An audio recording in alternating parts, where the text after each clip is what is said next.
Halo semuanya, kali ini kita akan belajar tentang gempa bumi. Sebelumnya, berikut teman-teman yang akan mengisi materi tentang gempa bumi.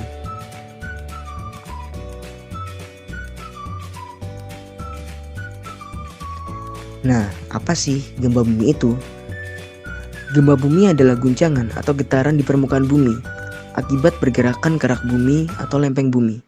Fenomena alam ini sering terjadi di Indonesia karena letak negara Indonesia sendiri yang dilalui oleh jalur pertemuan tiga lempeng tektonik sekaligus.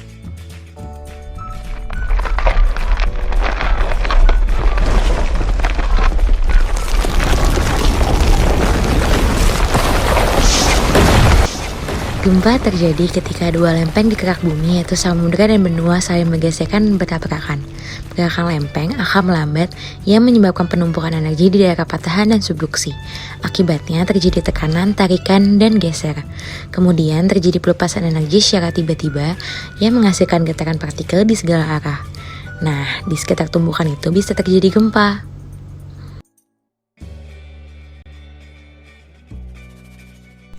Jenis-jenis gempa bumi. Jenis gempa bumi itu ada apa aja sih? Simak videonya yuk. Gempa bumi berdasarkan penyebab. Yang pertama ada gempa bumi tektonik.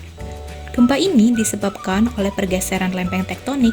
Gempa bumi pada umumnya disebabkan oleh pelepasan energi yang dihasilkan oleh tekanan karena lempengan yang bergerak. Ketika tekanan tersebut semakin besar dan tidak bisa ditahan lagi oleh pinggiran lempeng, maka terjadilah gempa bumi. Yang kedua ada gempa bumi vulkanik. Gempa ini terjadi akibat aktivitas magma. Jika keaktifannya semakin tinggi, akan timbul ledakan yang juga akan menimbulkan gempa bumi. Gempa bumi akibat dari tumbukan. Gempa ini diakibatkan oleh tumbukan meteor atau asteroid yang jatuh ke bumi. Jenis gempa bumi ini termasuk jenis gempa bumi yang jarang terjadi. Gempa bumi akibat dari runtuhan. Gempa ini diakibatkan oleh fenomena alam seperti tanah longsor, gua runtuh, dan sebagainya. Biasanya gempa ini terjadi pada daerah kapur atau daerah pertambangan. Gempa ini bersifat lokal dan jarang terjadi.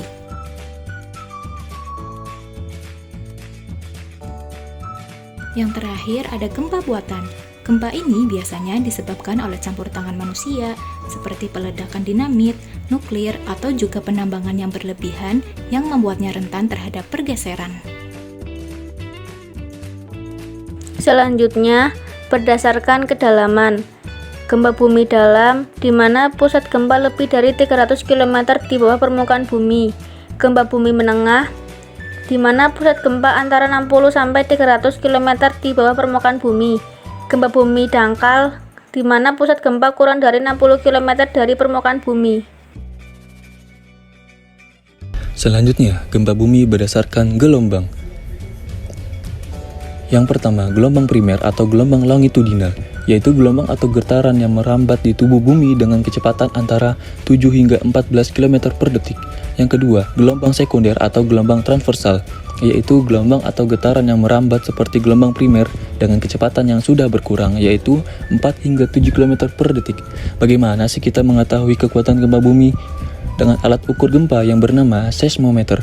Seismometer adalah alat untuk mengukur gerakan tanah termasuk gelombang seismik yang dihasilkan oleh gempa bumi, letusan gunung berapi, dan sumber gempa lainnya.